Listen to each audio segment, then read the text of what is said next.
Bismillahirrahmanirrahim. So in today's session, I will provide the solution on page 385 until 386, okay, from the exercise book. Okay, so the question gives you the scenario here. MD Resources makes weekly payment to its employees based on the following rate. Okay, a regular rate of 5 ringgit per hour for the first 40 hours and 1.5 times the regular rate for every hour exceeding 40 until 50. And if the hours work exceeds 50, then the regular rate is double. Okay, so what you need to do, okay, from this scenario, you need to translate into the information or the fact table. Okay, so just get the key, what we call the value, okay, the value, and then the information here translate into the fact table. So one example, you can have it like this. Okay, you divide into the hours and then the pay per hour. Okay, we have two columns here, hours and pay per hour. Okay, so the first one, okay, the first one here, hours. If hours is between 1 until 40, then the regular rate is 5 ringgit. So just put 5 ringgit here. Okay, and if the hours work is between 40 to 50, okay, so in this case we have seen it says exceeding 40, so it means 41 and above. Okay, so if we have 41 until 50, then the rate is 1.5 times the regular rate, so we have 5 ringgit times 1.5. And if the hours work exceeds 50, it means if you have 50 hours, okay, and above, so 51 and above, 51, 52, okay, so the pay per hour doubles. So 5 ringgit is the regular rate, you double it, so multiply by 2. So just translate the information into the fact table. Okay, so from here, okay, the sub question A says that you are asked to write a function that receives the hours work for an employee and returns, okay, we should have an as here, returns its gross pay, okay, for invalid inputs display invalid message. Okay, so we have here the question that asks you to write a function. Okay, write a function. That function receives the hours work and it returns the gross pay. Okay, so what must you do? Okay, you have to highlight the requirements. You have to highlight the requirements.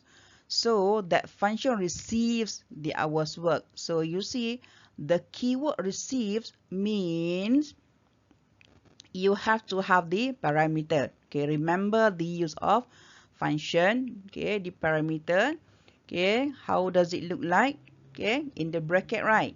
Okay, and then another requirement, you have to return its gross pay. So there are two requirements here. The first one, receive the hours work, and next returns the gross pay. Okay, so for the hours work here, okay, hours work, you know that there is a value. You are receiving a value, kan? So when you receive a value, you have to store the value into a variable. So you have to have the variable. So in this case, I use hours work. Okay. Now, if you do not know the data type for the hours work, simply check on this sample value. So the practical value would be 18.5. Okay, why 18.5? Can you work for 18 hours? Of course. Can you have for 18.5? Of course, right. So the correct data type, the appropriate data type is float. Okay. Next one, returns its gross pay. So you have to have a location to store the gross pay.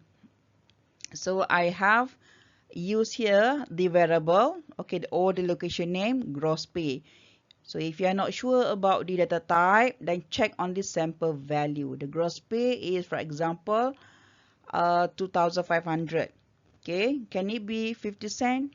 Can it be 2,550 cent? Yes, it can. So the appropriate data type will be float. Okay, so up until here, you should have you should be able to transfer the facts, okay, into the fact table like this one. Okay, next one. So you have to remember actually the format ataupun the skeleton of the function. How does it look like? Okay, for you to write a function, you have to have the return type, of course, right? The return type. Okay, if there is no return type, you know, there must be a void function, kan? Okay. Next one, you have to have the function name, and then you have to have the parameter. If there is no parameter, then you simply omit the variable inside the bracket. Okay. And then you have the opening curly brace and the ending brace, the closing brace. Okay, closing curly brace. Okay, so this is the structure of a function definition. Okay, so next one, what must you do? So next one, this one here, when we say receive, so the receiving part is the section for the parameters. Okay, the parameters here receive values, okay, from the calling function, in this case from the main function. Okay, and the word return, okay, return, it means you have to have the value that you need to give back to the calling function. Okay, returning a value, right?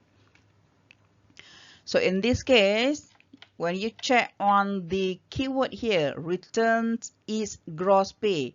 So return is gross pay. The keyword is return. So just write return. Just write return. Return gross pay. Type gross pay. The gross pay here. So when you use gross pay as what you have declared, as what you have seen here, kan, gross pay kan. So prior to using the gross pay, you have to declare first lah. Okay, and then you have to declare inside the function, kan, float gross pay, then return gross pay. That's it. Very simple, right? Okay, but we are not done yet. Okay, we are not done yet. This is just the one of the step. Okay, one of the step for the solution. Okay, so return is gross pay, done here by writing the return gross pay statement. Okay, next. So you see, when you are returning the gross pay, you know that you have to return the type. So the type here, you have declared gross pay as of type float. So you have to write float as the return type. Okay, as simple as that. Okay, next one. Okay, next one, I wrote here float hours work. Why is that so? Because remember the parameter here receives, okay, receive the value. So here receive the hours work. Hours work, we use hours work. So you have to write the hours work. What will be data type? Then we have discussed here just now. Data type is float. So just type the parameter float hours work. Next one missing is the function name. Function name, any name that you can give to the function as long as it is meaningful and it is self-descriptive. So what will be the function name that you would like to use? I use calculate gross pay, calc gross pay. Okay, so here I have already excuse me, I have already done about 15% of the solution for the function definition. Okay, but we're not done yet. Okay, next one, what must you do? Now, before you are able to return the gross pay, of course you have to calculate. Right, calculate the gross pay. How do you calculate the gross pay? By checking on the hours work. Depending on the hours work, then you can get the gross pay. So, how do you check on the gross pay? Okay, on this fact table. Okay, if the hours work is, for example, 60. So 60 is in this category, right? So you have to use this formula. Okay, so all of these you have to write into the equivalent statement. Okay, so next, okay, so I'll show you the what we call the solution for this function. So you see, we have written float gross pay, float hours work. Just now we have declared the gross pay. We have written the return gross pay, right? So in between, these are the process. Okay, what are the processes involved? You have to calculate the gross pay depending on the hours work. So check on this fact table. Check on this fact table. You have to use the selection. Selection is using the keyword if, as if. Why if, as if? Because if it doesn't fall into this category, of course you have to check into the following category. If not, then go to the next category. If not, then you have to display invalid message, meaning it doesn't fall into any of the category above, right? So when you translate the fact table, the fact information here into the equivalent C++ statements, you will see this kind of statement. If hours work is greater than or equal to 1, okay, between 1 until 40, and hours work is less than or equal to 40, then gross pay is 5 ringgit times hours work. Okay, 5 ringgit times hours work. Okay, so as if hours work is greater than or equal to 41, if it is between this value, then you have to apply this formula. Okay, 5 ringgit times 1.5 times the hours work. Okay, else, okay, if the hours work falls into this category, then the pay per hour is double. Okay, double. Okay, else display invalid. Okay, display invalid, and you have the return gross pay there. Okay, so next one, the following question asks you to write a function that receives employees gross pay and returns the total deductions. Okay, now we have already calculated the gross pay, right? So from the gross pay, you should be able to get the what we call deduction. Okay, from the employees gross pay, the following deductions are made. Okay, so your gross pay you have to deduct. Okay, and then only you can get the net pay, right? So now the question asks you to write a function that receives employees gross pay, the one that we have calculated just now, and returns the total deduction. Again, translate into the fact table. Okay, and then remember the structure for the function. Okay, remember the structure for the function. Okay, so this is the structure. Okay, and then check the keyword receives employees gross pay. So we have a gross pay and then returns the total deduction. So we have one location. We should have one location that stores the total deduction. We also need to have one location to store the gross pay. So in this case, the employee's gross pay, okay, I use the same variable, gross pay, and also the deduction. Okay, for deduction, I use float. Okay, so it caters if the deduction is used for the percentage and also for the value that has floating point value, just like 20 ringgit, kan? So it has floating point value. So the appropriate data type is float. Okay. So next, for employees gross pay, I use float gross pay as the parameter. And returns total deduction, I use deduction. Okay, return deduction. So when you use return deduction, you know that you have to declare first, kan? So it should be float deduction. Okay, float deduction, and the return type is float, right? Return type is float. And then the name of the function. What will be the name of the function? I call it called deduction. Calculating the deduction. That's it. That will be the skeleton of the function definition. Okay. So next one, what you need to do is to check on the information given to you. So you have to deduct based on the given here is the income tax. So income tax you have 7%.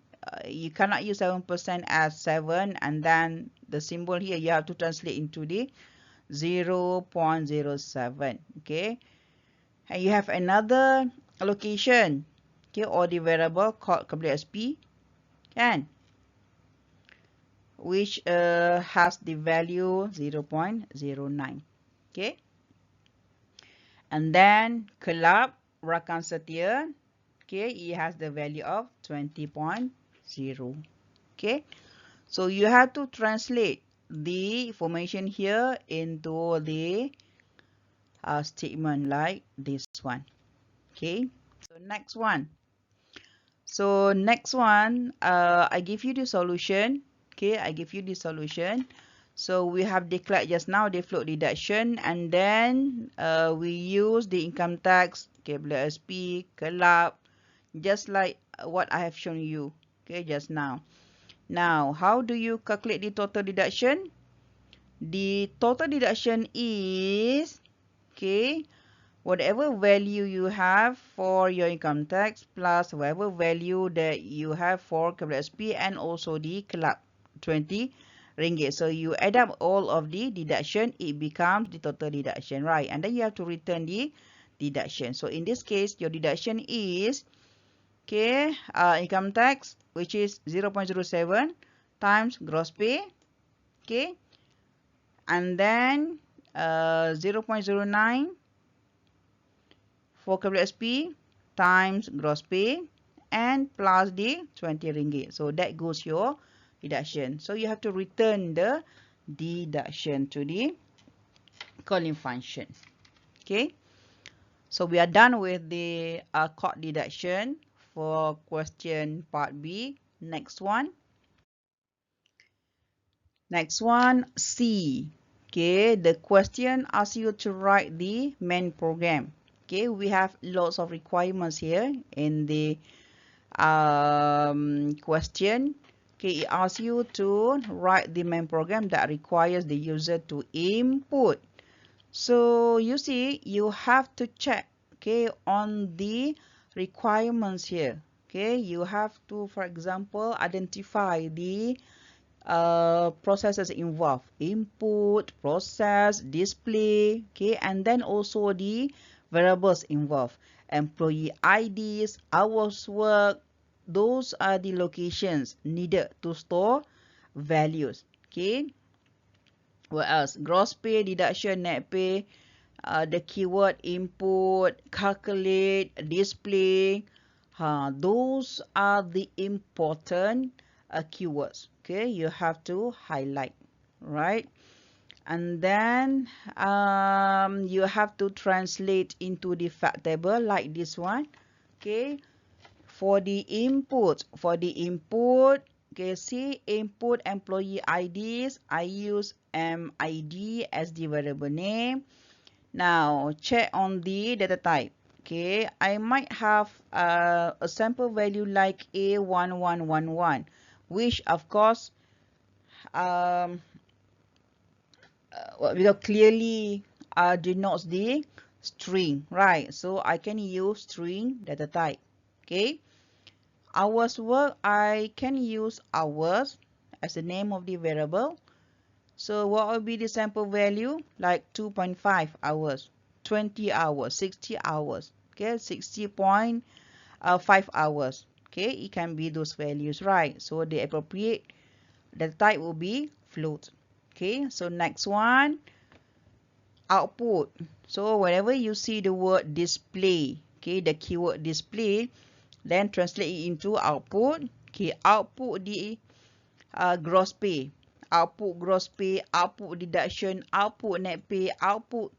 Okay, we have here display the total collection. Okay, output the total collection. So I use the variable name total KRT. It should be total KRS. Kelab rakan setia. Okay. Next one, process. See here the last statement. The process will continue until there is no more input. So you see this is a loop involved. Okay, this is a loop involved. So we can determine that this is a sentinel loop. Why? Because we do not know how many times the loop will continue, but if there is no more input, then it will stop. Okay, so this is called sentinel loop. Okay, so another process is to call the function, because here it says using the functions defined earlier. So there are two functions. Okay, calculate the gross pay and also calculate the deduction. Okay, so translate everything into the fact table like this. Okay, and then remember the skeleton or the structure for the main function. So in the main function, it will be advisable, it is advisable, okay, for you to write according to the segments. Okay, we have declarations segment, we have input segment, process, and also the output, and sometimes you can combine the process and output, okay, according to the intention, the context of the task lah. Okay, so next one, okay, I'll show you the what we call statement by statement. Okay, statement by statement, the requirement. Okay, now for the input, okay, we want to input employee ID, we want to input the hours work. So normally how do we write the C++ statement? Okay, simply ask the user to enter employee ID, enter the hours work. Okay, so that is so these statements, okay, fulfill the that task to input employee ID and hours work. Okay, so next one is, okay, using the functions defined earlier, the program will calculate the gross pay, deduction, and net pay for each employee. So you can expect, okay, the statements to be written like this one. Okay, so calculate the gross pay, you only need to call the function gross pay. Okay, calculate the deduction, call function deduction. And how do you calculate net pay? Net pay is of course gross pay minus the deduction. As simple as that. Okay. Next one. So next one, you need to display the employee ID, the gross pay deduction, and also the net pay. So how do you display? Okay, just use the out statement. Okay, display the employee ID, display the gross pay, display the deduction, display the net pay. Okay, next one. Display the total collection from all employees in Club Rakan Setia. So how do you write the how do you get the total collection? You have to accumulate the total collection for Club Rakan Setia. Okay, in this case I write total Club Rakan Setia, total KRS is total KRS plus 20. So if you have one what we call one employee, then plus 20, another employee plus another 20, so it will keep on accumulating the total collection. Okay, next one, this process will continue until there is no more input. So we have discussed just now, this will use sentinel loop. So you need to remember the structure of a sentinel loop. Okay, so in a sentinel loop, we have here the initialization. We have the loop, okay, and then the update value. Okay, there are three elements that are important for you to remember. So in this case, I use a loop variable called proceed. Okay, int proceed is 1. Okay, as long as proceed is 1, so I use the while loop. While proceed is 1, then we will perform whatever statements that we have inside the loop. And at the end of the loop, before we exit the loop, we have to ask, okay, the user whether or not he or she wants to proceed. Want to proceed, 0 to quit, and then get the answer. Okay, depending on the answer, it will go back to the previous the loop, and then check on the sentinel value. If the value is 1, it will again go into the loop. If the user gives 0, okay, as the proceed value, then it will exit from the loop and then go to the following statement beneath the closing brace of the while loop. Okay, so next one. Okay, so here I just share with you the statement, okay, from the C++ program using the oh, I forgot. Oh, how can I forget? Never mind. I'll let you know later. What was it? Oh, never mind. There comes a time when I just cannot remember things. Okay. So next one. Next one is, okay, so again, let me share with you the function definition for code gross pay, the one that we have discussed earlier. Okay, so function code gross pay, so we have the statements here. Next one, function definition for code deduction. Okay, next, okay, we have the main function. Asking the user to enter the input values, okay, ID and also the hours work.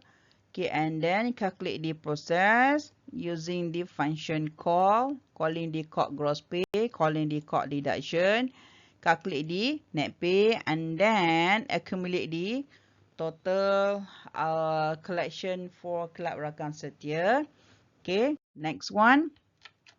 Okay, this one asking the user whether to continue or not. Okay, and then display the total collection of kelarakan setia. So the total collection of kelarakan setia we need to display outside of the loop. Why? Because it asks us, the question asks us to display the total collection for all employees. For all employees. So in this case, I just add, okay, I just add another statement here.